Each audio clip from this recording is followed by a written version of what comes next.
دكتور عرض عليا ان انا ابيع بريسلتس للناس، يعني مش عارف ماجنتيك بريسلت للتوازن، العبط الكلام العبط ده، وقال لي في الشهر هيخش لك يعني مبلغ محترم يعني. قلت له هعمل ايه بالفلوس دي؟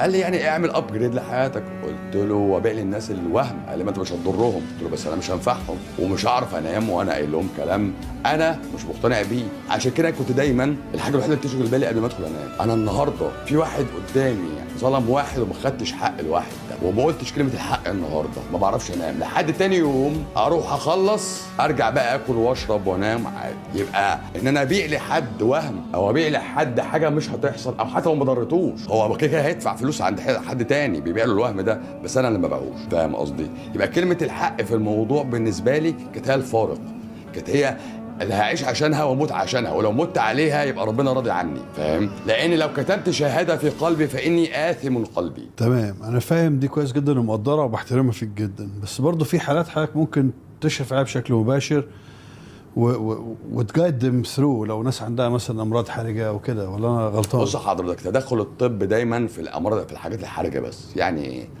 واحد نزف